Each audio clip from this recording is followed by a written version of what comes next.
It's very complex. We need Arlene Foster in. And then what happened? Guess what? She walked in. So there you go. One of our colleagues here, of course, and of course, former First Minister, which is crucial in all this, because you understand this better than anybody else in this, probably anyone in a 20-mile radius at least from here, and that includes Westminster. What is going on? Why is it that the DUP are so adamant that they will not go back into power and get this up and running again? OK, so I'm not going to go back to the very start, but I will go back to the protocol which causes checks between Great Britain and Northern Ireland. Rishi Sunak negotiated the Windsor Framework. He said that that dealt with that issue of checks, dealt with other issues.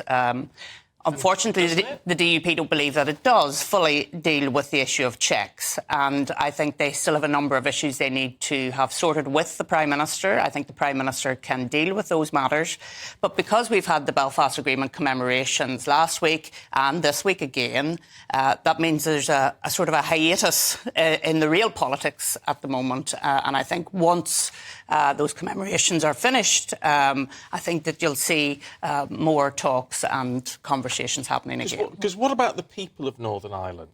Don't they want to see this all up and running again, even if there are problems with the trading agreements and all the rest of it? We see the difficulty is if you go back into government, you're actually implementing those checks. And for unionists, you're basically saying that Northern Ireland's separate and different from the rest of the UK, and you're having to check goods coming in from Great Britain into Northern Ireland. So there is a need to get those things sorted so that ministers can get on with their jobs. Arlene, I wanted to ask you about the American influence in all of this. What did you make of Biden's trip this week? Because Jeffrey Donaldson of the DUP was quite surprised, it seemed, by his remarks in Belfast. He said they appeared balanced. That's his thoughts. And Biden was also dangling that carrot, wasn't he, of US investment. Do you think that will make a difference when it comes to restoring power sharing? Well, the United States are the biggest investors in Northern Ireland from a foreign direct investment point of view. So they're a very, very important market for us. So that will continue, I think, into the future. And whether the Windsor Framework means that there's more investment into Northern Ireland, only time will tell.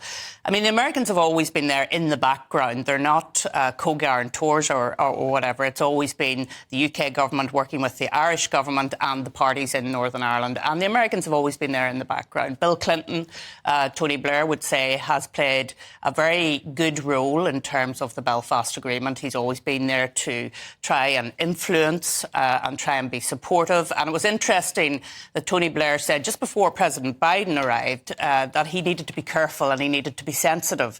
And so the speech in Belfast from President Biden was balanced. It mentioned Ulster Scots. It mentioned the fact that there were a number of presidents who came from that background as well as from the Irish nationalist background. So it was interesting that his speech was so very balanced and scripted because, of course, he hasn't always been on message in relation to Northern Ireland. No, he hasn't, has he? Do you hold out hope, as you say, this could be, in a sense, a catalyst? Do you hold out any hope that we could see the restoration of power sharing any time soon? Because you say the big stumbling block is what is now the Windsor Framework, right? There's no way of getting that renegotiated from scratch. So, but could it be tweaked?